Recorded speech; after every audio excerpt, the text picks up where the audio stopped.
മുത്തങ്ങ ഭൂസമരത്തിനിടെ പോലീസുകാരൻ വിനോദ് കൊല്ലപ്പെട്ട കേസിൽ കൽപ്പറ്റ ജില്ലാ സെഷൻസ് കോടതി ഇന്ന് വിധി പറയും. 2003 ഫെബ്രുവരി 19 നടന്ന സംഭവത്തിൽ പോലീസ് രജിസ്റ്റർ ചെയ്ത് പിന്നീട് CBIക്ക് കൈമാറിയ കേസിലാണ് അന്തിമ വിധി വരുന്നത്. കേസിലെ പ്രതിയും സമരത്തിന്റെ മുൻനിര പോരാളിയുമായ M ഗീതാനന്ദൻ മാതൃഭൂമി ന്യൂസിനൊപ്പം ചേരുന്നു. നമ്മുടെ സ്വന്തം കമലിനൊപ്പമാണ് ഉള്ളത്. Kamal, good morning. എന്താണ് ഗീതാനന്ദൻ, ഒന്നാം പ്രതിയായ ഗീതാനന്ദന് പറയാനുള്ളത് ഇന്നേ ദിവസം?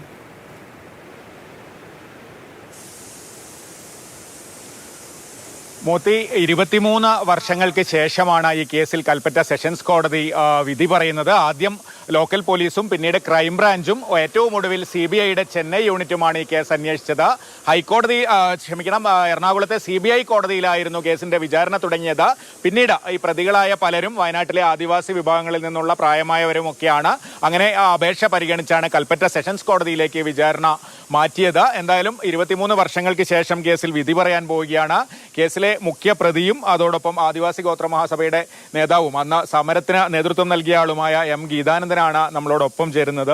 അപ്പോൾ ഇത്രയും വർഷമായി, അപ്പോൾ നിങ്ങൾ ഉന്നയിക്കുന്ന പ്രധാന വാദം എന്ന് പറയുന്നത് ഈ ഗൂഢാലോചന കുറ്റവും അതുപോലെ കൊലപാതകവും ഒന്നും മതിയായ തെളിവുകളില്ല എന്നുള്ളതാണല്ലോ. അപ്പോൾ എങ്ങനെയാണ് ഈ കേസിന്റെ ഒരു വിചാരണ ഘട്ടത്തിലൊക്കെ മുന്നോട്ട് പോയത്? ഈ 23 വർഷത്തിന് ശേഷം ഇന്ന് കോടതി പുറത്തുവിടാൻ പോകുന്ന വിധിയിൽ ഈ കുറ്റാരോപിതരായ 57 ആദിവാസികൾ, അതിൽ 15 പേർ മരണപ്പെട്ടു. അവരെല്ലാം തന്നെ വിട്ടയക്കപ്പെടും, നിരപരാധികളാണെന്ന് കണ്ടെത്തുമെന്നാണ് നമ്മൾ വിചാരിക്കുന്നത്. കോടതിയെ സംബന്ധിച്ച് നല്ലൊരു വിചാരണ നടന്നിട്ടുണ്ട്. ഇപ്പോൾ ഏറ്റവും അവസാന ഘട്ടത്തിൽ ഞങ്ങളുടെ വാദമുകളെല്ലാം തന്നെ കേട്ടിട്ടുണ്ട്. അഡ്വക്കേറ്റ് TM റഷീദാണ് ഞങ്ങൾക്ക് വേണ്ടി വാദിച്ചത്. അദ്ദേഹം ഫലപ്രദമായി തന്നെ നമ്മുടെ ഡിഫൻസ് ലോയർ എന്നുള്ള നിലയിൽ ആദിവാസി പക്ഷത്തുകൊണ്ട് എല്ലാ വാദങ്ങളും ഉന്നയിച്ചിട്ടുണ്ട്.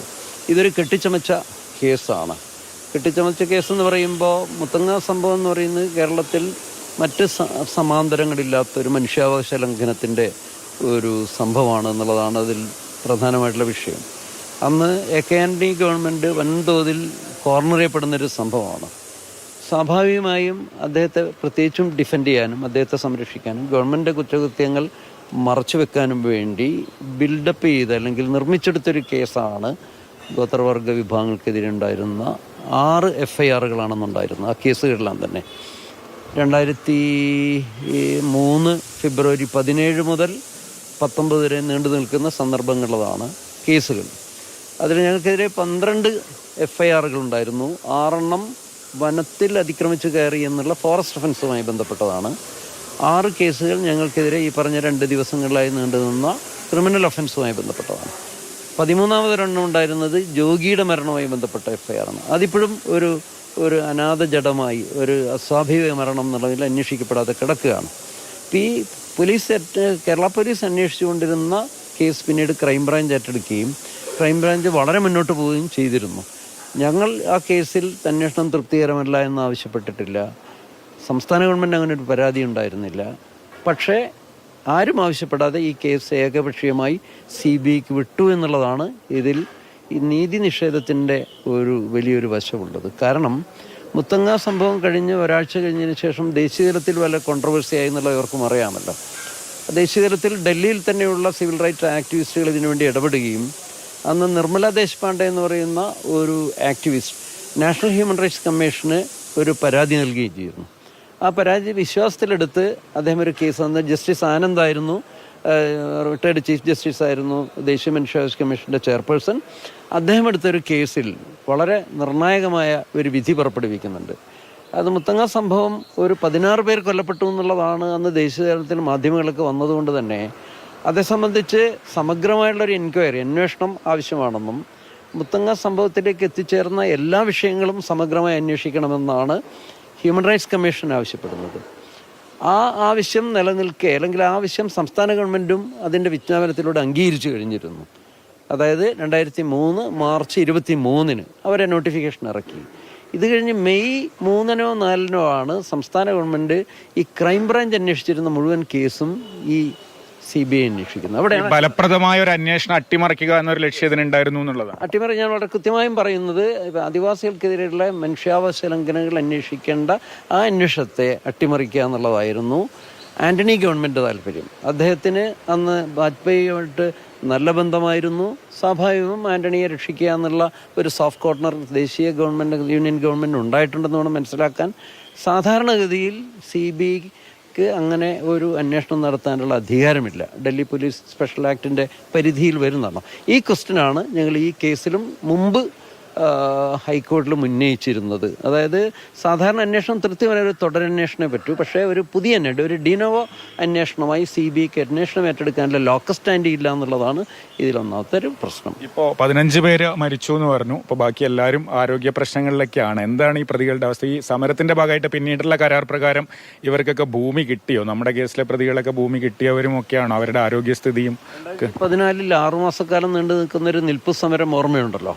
ആ നിൽപ്പ് സമരത്തിലൂടെയാണ് മുത്തങ്ങ പാക്കേജ് എന്ന് പറയുന്നത് അംഗീകരിക്കാൻ അന്നത്തെ UDF ഗവൺമെൻറ്, പ്രത്യേകിച്ചും ജയലക്ഷ്മി മാഡം മിനിസ്റ്റർ ആയ സമയത്തും മുൻചാണ്ടി സർക്കാരാണ് അത് തീരുമാനിക്കുന്നത്. ആ പാക്കേജ് ഇന്ന് പാതി വഴി നിൽക്കുകയാണ്. ദൗർഭാഗ്യം എന്ന് പറയട്ടെ, 2015 ഗവൺമെൻറ് മാറിയതും കൂടി അതിനൊരു കാരണമാണ്. പിന്നീട് 10 വർഷമൊന്നും നടന്നില്ല. എങ്കിലും അന്ന് മുത്തങ്ങ സമരത്തിന് ഉന്നയിച്ച സ്വയംഭരണം, ആദിവാസി പുനരധിവാസം, മുത്തങ്ങക്കാർക്കുള്ള പാക്കേജ്, ജയിലടക്കപ്പെട്ട കുട്ടികളുടെ നഷ്ടപരിഹാരം, അതെല്ലാം തന്നെ ഇപ്പം പാതി വഴിയിൽ നിൽക്കുകയാണ്. ഈ 23 വർഷക്കാലം കൊണ്ട് 15 പേർ ഈ കേസിൽ മാത്രമാണ്. മറ്റു 3 കേസുകളിലുമായി 30-36 പേര് മരണപ്പെട്ടു എന്നാണ് ഏതാണ്ട് കണക്ക്. ഓരോ ദിനം പ്രതി ഇങ്ങനെ മരണം റിപ്പോർട്ട് ചെയ്തുകൊണ്ടിരിക്കുകയാണ്. ആളുകൾ വളരെ അനാരോഗ്യകരമായ സ്ഥിതിയിലൂടെ കടന്നു പോവുകയാണ്. അതിനതിജീവിച്ചത് തന്നെ വെല്ലുവിളിയാണ്. അന്നത്തെ ഈ സംഘർഷവും ഇതിനൊരു കാരണമായിട്ടുണ്ടോ? പലരുടെയും ആയുസ് കുറയാനൊക്കെ ഉറപ്പായും പലരും പ്രായം ചെന്ന പലരും മരണപ്പെടുന്നതിനൊരു കാരണമാണ്. അന്ന് ജോഗി വെടിവെപ്പിൽ കൊല്ലപ്പെട്ടപ്പോൾ തന്നെ ഒരു കുഞ്ഞ് മരിച്ചത് അവർക്കും അറിയാം. പിന്നീട് ഒരു മാസത്തിനുള്ളിൽ മർദ്ദനമേറ്റ 3 പേർ മരണപ്പെട്ടിട്ടുണ്ട്. ഞേണൻ, വരുവൻ, ബാലൻ, അങ്ങനെ 3 പേര്. അതൊക്കെ തന്നെ ഇൻവെസ്റ്റിഗേറ്റ് ചെയ്യപ്പെടേണ്ടതാണ്. ഞങ്ങൾ മുഴുവൻ മനുഷ്യാവകാശങ്ങൾ അന്വേഷിക്കണം എന്ന് പറഞ്ഞ് ഹൈക്കോടതിയെ സമീപിച്ചിരുന്നെങ്കിലും പൂർണ്ണമായും നമുക്കൊരു നീതി കിട്ടിയിട്ടിരുന്നില്ല. പ്രത്യേകിച്ചും ജോഗിയുടെ മരണം അന്വേഷിക്കപ്പെടണം എന്നുള്ളതായിരുന്നു ഞങ്ങളുടെ പ്രധാനപ്പെട്ട ആവശ്യം. ഇന്ന് ഈ വിധി വന്നാൽ ഞങ്ങൾ ജോഗിയുടെ മരണം ഹൈലൈറ്റ് ചെയ്തുകൊണ്ട് ആ കുടുംബത്തിന് നീതി കിട്ടണമെന്ന് ആവശ്യപ്പെട്ടുകൊണ്ടുള്ള വലിയൊരു ക്യാമ്പയിനും ലീഗൽ ഇടപെടലും നടത്തുക എന്നുള്ളതാണ്. നടത്തേണ്ടി വരും. ഈ സമ്പൂർണ്ണമായ ഒരു അന്വേഷണം അല്ലെങ്കിൽ സമഗ്രമായ ഒരു അന്വേഷണം മനുഷ്യാവകാശ ലംഘനവുമായി ബന്ധപ്പെട്ട് എന്നുള്ളത് ഇപ്പോഴും പെൻഡിങ് ആണ്. അപ്പോൾ ഇതിലൊരു വിധി വന്നാൽ ആ നിയമ പോരാട്ടം തുടരും. ഉറപ്പായിട്ടും. പ്രത്യേകിച്ചും അതിലേറ്റവും ശ്രദ്ധിക്കപ്പെടേണ്ടത് ജോഗിയുടെ മരണം ഒരു അനാഥ ജഡമായി നിൽക്കുകയാണ്. അത് മാനന്തവാടി RDA കോടതിയിലാണ് ഉള്ളത്. അതിപ്പം ഒന്നും തൊട്ടിട്ടില്ല. അത് സ്വാഭാവികമാണ്. പക്ഷേ ഇനിയിപ്പം ഒരു ഇതിൻ്റെ ജോഗി ഒരു കുറ്റവാളിയായിട്ടാണല്ലോ ചിത്രീകരിച്ചത്. കലാപകാരിയെ വെടിവെച്ച് കൊന്നു എന്നുള്ളതാണ്. അപ്പോൾ അത് ഇന്ന് കോടതിയിൽ ഞങ്ങൾക്ക് അനുകൂലമായൊരു തീരുമാനം വന്നു കഴിഞ്ഞാൽ സ്വാഭാവികമായും അത് ഒന്ന് പുനഃപരിശോധിച്ചുകൊണ്ട് നിയമവേദികളിൽ, കോടതികളിൽ നമുക്ക് പോകാനുള്ള ഒരു കതക് തുറന്നു കിട്ടും എന്നാണ് വിചാരിക്കുന്നത്. അതിനുശേഷം രാഷ്ട്രീയമായി ഗോത്രമഹാസഭയൊക്കെ 2 ചേരിയിലായി. CK ജാനുവും താങ്കളും ഒരുമിച്ച് നടത്തിയൊരു പോരാട്ടം. ഇപ്പോൾ നിങ്ങൾ രാഷ്ട്രീയമായ അഭിപ്രായ വ്യത്യാസങ്ങളൊക്കെ ഈ കേസിൻ്റെ കാര്യത്തിൽ എല്ലാവരും ഒന്നിച്ച് തന്നെയാണോ? ഇനിയിപ്പോൾ അടുത്ത കേസിൽ അവരും പ്രതിയാണ്. ഉറപ്പായിട്ടും കേസെല്ലാം ഞങ്ങളുടെ ഒരു നല്ലൊരു ടീം അതിനുണ്ട്. ജാനു ഏത് രാഷ്ട്രീയ വഴിക്ക് പോയാലും അതൊന്നും തന്നെ മുത്തങ്ങ സംഭവത്തെ ബാധിച്ചതല്ല. ഇന്ന് ജാനു ഇവിടെ വരുന്നതാണ് ഞാൻ പ്രതീക്ഷിക്കുന്നത്. എന്തായാലും ജാനു 1-ാം പ്രതിയായിട്ടുള്ള കേസ് സമാനമായ ഒരു സ്റ്റേജിലാണ് നിൽക്കുന്നത്. ഇതേ കോടതിയിൽ തന്നെ വിചാരണ ചെയ്യപ്പെടേണ്ടത്. അതിൽ കുറേയധികം പോരായ്മ CBIയുടെ പക്ഷത്തുള്ളതുകൊണ്ട് ഞങ്ങളത് ഹൈക്കോടതിയിൽ സ്റ്റേ ചെയ്തിരിക്കുകയാണ്. എന്തായാലും ഈ വിധി വരുന്നതോടുകൂടി ഗവൺമെൻറ് അത് സ്പീഡപ്പ് ചെയ്യാനാണ് സാധ്യത. ശരി. ഇന്ന് മുത്തങ്ങ കേസിലെ ഒരു പ്രധാന കേസിലെ വിധി വരികയാണ്. ആ കേസിലെ മുഖ്യ പ്രതി കൂടിയായിട്ടുള്ള ഗോത്രമഹാസഭാ നേതാവ് M ഗീതാനന്ദനാണ് സംസാരിച്ചത്. ഈ കേസിൽ അനുകൂലമായ വിധി ഉണ്ടാവുകയാണെങ്കിൽ ജോഗിയുടെ മരണം ഉൾപ്പെടെ മനുഷ്യാവകാശ ലംഘനങ്ങളുമായി ബന്ധപ്പെട്ട നിയമ പോരാട്ടം കൂടുതൽ ശക്തമാക്കുമെന്നാണ് അദ്ദേഹം പറയുന്നത്. മോദി.